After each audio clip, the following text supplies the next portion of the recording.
Good morning, Sophians. Welcome to Read Aloud session with me. I am Teacher Dalyn from Escuela de Sofia of KROAKER Incorporated.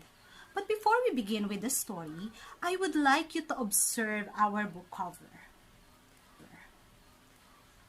Why do we have frog and fish in it? Maybe they play an important role into the story. So let's find out as we read our story. KROAKER the Bullfrog, written by T. Albert. Not long ago, in a crystal clear river near a small town lived two very big fish. In fact, they were so big that they were not afraid of anything.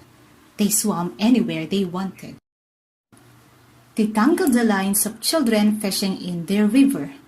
They ate when they were hungry and splashed anyone sitting on the bank. They were the big brave rulers of the crystal clear river. One day, a large bullfrog and his family moved into the area.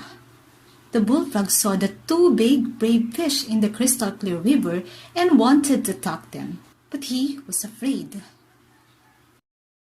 He didn't know a lot about the crystal clear river or the big brave fish that lived there and was afraid of being eaten.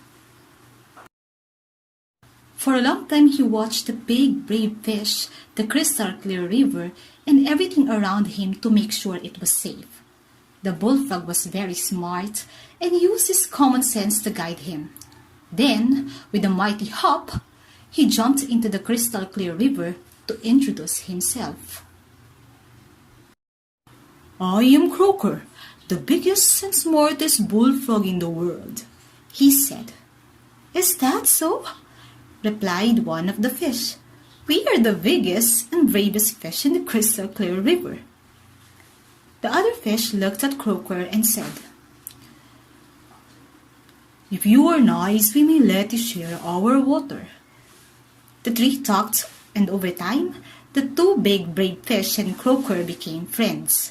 Every day, the three of them would meet at the same spot in the crystal clear river to eat, talk, and play. Late one evening, as the three were talking, two fishermen passed by. KROAKER saw them, and common sense told him to hop into the water and hide under the bank. The two big brave fish slowly swam in circles so the fisherman could see just how big they were. One of the fishermen saw them and said, "This crystal clear river has some really big fish. Let's come back tomorrow morning and catch them." As the fisherman turned and walked away, they discussed what type of bait might work best to catch big brave fish. "Worms," said one. "No, sausages," said the other. And they continued their discussion as they walked the twisty path along the crystal clear river's edge.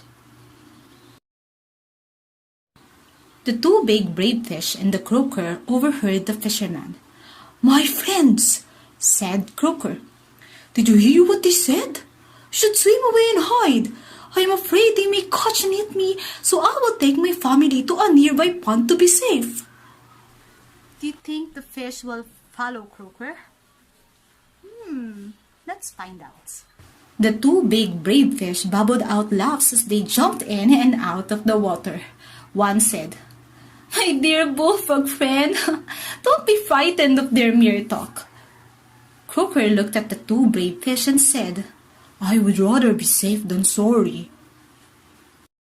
From what I heard, they may come back, so I will leave with my family to the safety of the pond." KROAKER left, and the two big brave fish swam to the bottom of the crystal clear river. The next morning, just after sunrise, the two fishermen returned to the crystal clear river where the day before they had seen the two big brave fish. They walked slowly and quietly so as not to disturb them. "Look," whispered one of the fishermen. "There they are." The fishermen gently cast their baits and let it slowly drift in the current to attract the big brave fish. It worked. In moments, each had hooked one of the big brave fish. Then the battle between the fisherman and the fish began.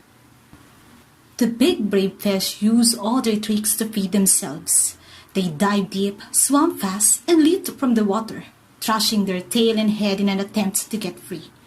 The battle raged for over 10 minutes, but in the end, the big brave fish were no match for the fisherman. They were caught.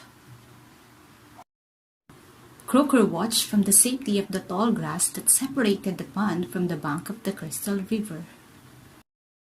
Oh, the anglers were excited. Each had caught a big brave fish on their first cast of the day. What a story they had to tell when they returned home. Croaker carefully hopped back to the pond and told his family what he had seen. Both my big brave fish friends were very talented, and still they were caught.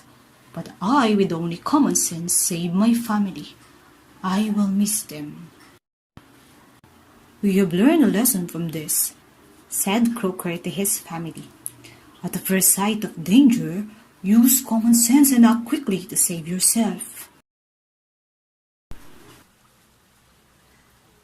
If you could describe Croaker in a story, what word would it be? Please type in your comment and I'm waiting for everyone's response. See you again on our next Read Aloud session together with me, Teacher Dalyn.